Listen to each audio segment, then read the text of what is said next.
la nouvelle mise à jour de Grow Garden, le Fairy Event 2 est enfin sorti, je veux dire tout ce qu'il y a à savoir. Effectivement, après le Fairy Event de la première semaine, nous entamons la deuxième partie de cet événement et je vais vous dire tout ce qu'il y a à savoir. Donc déjà, on a plusieurs trucs en plus. Bon, on a des petites tornades.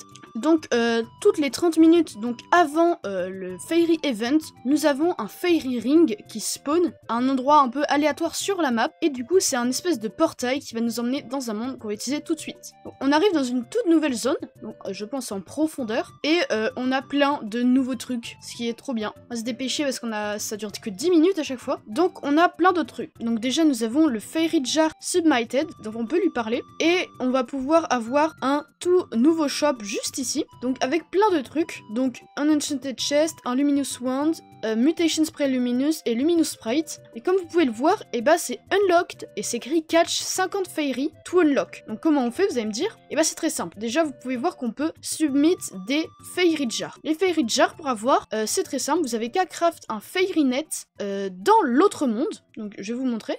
Donc dans cette table de craft, on peut voir le Fairy Net. Il nous faut un Sunbulb, donc le fruit Sunbulb qu'on peut avoir dans l'Enchanted Seed Pack juste ici. Une Strawberry Seed, un Harvest Tool et 100 Fairy Point, et vous en obtenez 20. Et ce que ça va vous servir, c'est que on peut prendre en main le Fairy Net comme un Harvest Tool, comme ça, comme un filon peut donner des coups. Et en gros, vous voyez, des fois, il y a des espèces de fées qui apparaissent sur la map comme ça. Et en gros, si vous faites ça, et ben vous donnez une Fairy Jar. Donc c'est un peu des fées en bocal. Et en gros, votre but, c'est d'en attraper le plus. Et plus vous en attrapez, plus vous allez pouvoir en donner au Fairy Jar Submitted. Et vous allez pouvoir débloquer des petits trucs. Donc on peut faire Submit All. Et là, on obtient une jauge juste au-dessus. Et du coup, après, ça va pouvoir nous donner des petits points comme ça. Vous voyez que là, Luminous Sprite, c'est 900 points, etc. On reviendra juste après pour donner plus en détail. Et on va aller voir les autres trucs. Donc on a plusieurs autres shops. Et là, nous avons un shop avec des seeds. Donc on peut lui parler. What are you selling? Et donc là, comme les autres, on va avoir besoin de Fairy. Donc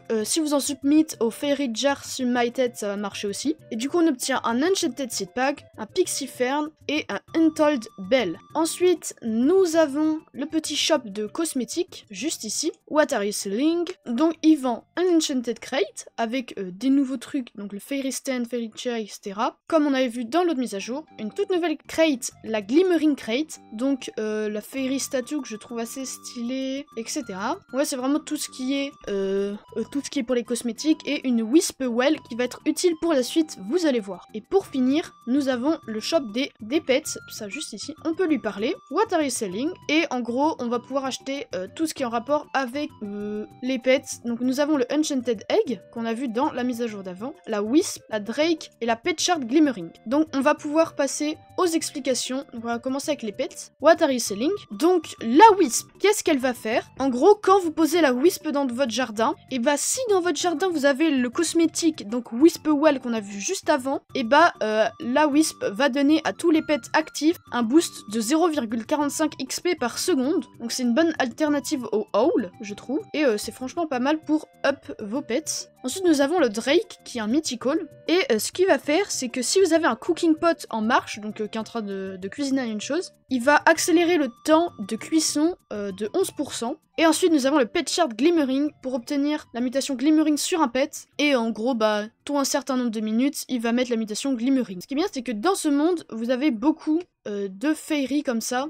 Donc c'est vraiment le meilleur endroit pour farmer. Et du coup, vous voyez qu'on a aussi des boost pads parce qu'il y a beaucoup de trucs dans la zone. Ce qui est chiant, c'est que ça dure un peu 10 minutes, donc c'est vachement court. Et pour finir, nous avons juste ici le Fairy Jar Submitted, comme dit plus tôt. Et il vend plein de trucs. Enchanted Chest, un Luminous Wand, Mutation Spray Luminous, Luminous Sprite. Donc le Enchanted Chest, on a plein de trucs qu'on va parler juste après. Luminous Wand, j'ai pas trop compris. Donc en gros, je crois que si tu l'utilises sur un fruit qui a la mutation Glimmering, et bah ça se transformera en la mutation Luminous. Ensuite, nous avons la Mutation Spray Luminous pour mettre le Luminous comme dit tout à l'heure. La Luminous Sprite, ce qu'elle va faire, c'est que toutes les 15 minutes, elle va appliquer la mutation Luminous à un fruit au hasard dans votre jardin. Attends, est-ce qu'on aura le temps? 3, 2, 1. Et du coup, là, comme vous voyez, ça nous renvoie direct dans le monde du début. Et on va pouvoir parler de la suite.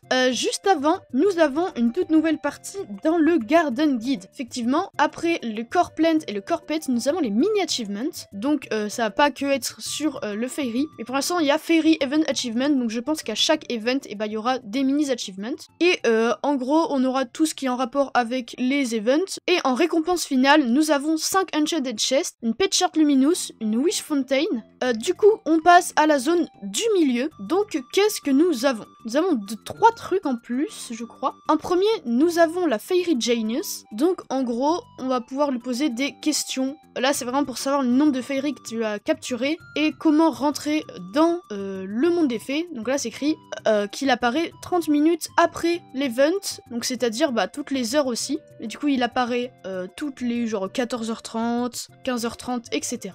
Ensuite nous avons 2 crafting tables. Nous avons la principale, la Fairy Net comme dit plus tôt, qui va nous permettre d'utiliser sur des fées pour obtenir des Fairy Jars. Ensuite nous avons le Glimmering Radar x5, donc il faut craft avec un Harvest Tool, une Fairy Jar et 1 million de Shekels. Et comme tous les radars, ça nous permet de détecter les fruits avec la mutation Glimmering et de les capturer. Ensuite nous avons le Fairy Targeter, donc c'est un peu comme les staffs, donc Night Staff, etc. Et en gros ça va obliger un peu les fées à aller à l'endroit voulu. Donc vous le placez dans votre jardin et elles vont essayer de mettre la mutation Glimmering à cet endroit là. Ensuite nous avons le Fairy Color qui se craft avec une Fairy Jar, un Godly Sprinkler et 2,5 millions de Shekels. Et en gros ça va faire apparaître quelques fées en plus sur la map, donc celles que vous pouvez capturer. Ensuite nous avons le Fairy Power Extender, donc avec une Fairy Jar et un Fairy Color. Et là ça va agrandir le temps pour le Next Fairy Wave, donc en gros le nombre de fées qui apparaissent grâce au Fairy Summoner, donc Fairy Jar, Fairy Net et Fairy Power Extender. Et en gros là ça va faire apparaître peut-être 5 fées au même moment sur la map pour que vous les capturiez, ce qui est vraiment pas mal. Et nous avons la Luminous Wand que nous avons déjà vu tout à l'heure. Nous avons la Crafting Table autre, donc la Enchanted Chest, Enchanted Seed Pack, Enchanted Egg, Enchanted Crate et Glimmering Crate. Et ce qui nous intéresse nous c'est le Enchanted Chest dont nous allons parler maintenant. Donc en premier à 34,5% nous avons la Emerald Bud. Donc c'est un peu une single harvest, donc c'est comme la Sunflower, vous pouvez le récupérer à l'infini mais c'est que un par un, et ça a une valeur de base de 10 000 Shekels. Ensuite nous avons le Cardinal, donc le Cardinal c'est toutes les plantes de type magie vont pousser 1,55 fois plus vite. C'est pas mal si vous n'avez pas Triceratops ou autre, si vous avez que des Cardinals ça peut aller pas mal vite. Ensuite nous avons la Piracanta, juste ici à 14,5% de chance, et cette fois ça va être plusieurs fruits qui poussent en même temps, et ça va aussi avoir une valeur de base de 10 000 Shekels. Ensuite à 14,5% nous avons aussi le Shroomy, donc un petit champignon comme ça. Et en gros, toutes les plantes aux alentours de 25 studs vont avoir un boost de taille de 0,006% par plante de type fungus dans le jardin. Donc max 300. Vous pouvez avoir max 300 plantes fungus qui va booster de pas mal. Donc ça va faire, attendez, donc ça va faire un boost de taille de 1,5 si vous avez 300 plantes, à peu près. Après, nous avons le Aether Fruit à 1% de chance, qui sera en multi-harvest avec plusieurs fruits en même temps et qui aura une valeur de base de 40 000 Shekels.